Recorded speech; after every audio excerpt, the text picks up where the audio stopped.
കുറേ നാളുകൾക്ക് ശേഷം എന്താ ഞാനൊരു മിനി വ്ലോഗായിട്ട് വന്നിരിക്കുക കേട്ടോ. ഇന്ന് ഞാൻ കാണിക്കുന്നത് ഞങ്ങളുടെ അമ്മൂമ്മയുടെ അനിയത്തിയുടെ വീട്ടിലേക്ക് പോവാം. അപ്പോൾ അതൊക്കെ ഒന്ന് കാണിച്ചു തരാം.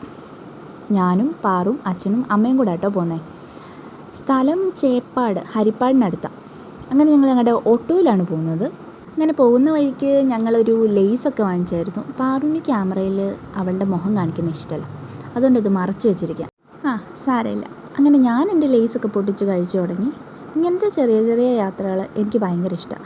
അതുകൊണ്ട് എവിടെ യാത്ര പോകാൻ വിളിച്ചാലും ഞാൻ പോകും. പോകുന്ന വഴിക്ക് മഴയൊക്കെ പെയ്തു കേട്ടോ. അങ്ങനെ കുറേ നേരത്തെ യാത്രയ്ക്ക് ശേഷം ഞങ്ങളുടെ സ്ഥലത്തെത്തിയിരിക്കുന്നു. ഇതാട്ടോ ഞങ്ങളുടെ ഗോപാലനളിയൻ. ഇതവിടുത്തെ ചേട്ടൻ്റെ മോൻ. ഞങ്ങൾ ഗോപാലനളിയൻ എന്ന് വിളിക്കുന്നുണ്ടെങ്കിലും അത് ഞങ്ങളുടെ ചിറ്റപ്പനാണ്. പക്ഷേ എല്ലാവരും വിളിക്കുന്ന കേട്ട് ഞങ്ങൾ പുള്ളിയെ ഗോപാലനളിയൻ എന്നാണ് വിളിക്കുന്നത്. അങ്ങനെ ഉച്ചയായപ്പോൾ ഞങ്ങൾ നല്ല ചോറുണ്ട്, നല്ല ചിക്കൻ കറിയും മീൻ കറിയൊക്കെ കൂട്ടി നല്ല അടിപൊളി ഒരു ഊണ് കഴിച്ചു. ഊണൊക്കെ കഴിഞ്ഞൊരു 3 മണിയായപ്പോഴത്തേക്കും ഞങ്ങൾ കടുങ്കാപ്പി കുടിക്കാൻ തുടങ്ങി. അങ്ങനെ കടുങ്കാപ്പിയുടെ കൂടെ കഴിക്കാൻ ഞങ്ങൾ പഴംപൊരിയും ഉണ്ടാക്കി. പാറുവാണ് മെയിൻ കുക്ക്, കൂടെ തന്നെ ഉഷാപ്പച്ചിയുണ്ട്. അങ്ങനെ ഞങ്ങൾ പോകാൻ സമയമായി. പോകാറായപ്പോൾ ഞങ്ങൾക്കൊരു കരിക്കൊക്കെ വെട്ടിയിട്ട് തന്നു. അങ്ങനെ ഇന്നത്തെ വ്ളോഗ് ഇവിടെ അവസാനിച്ചിരിക്കുന്നു. ഈ വീഡിയോ ഇഷ്ടമായി ലൈക്ക് ചെയ്യുക, ഷെയർ ചെയ്യുക, സബ്സ്ക്രൈബ് ചെയ്യുക. ബായ്.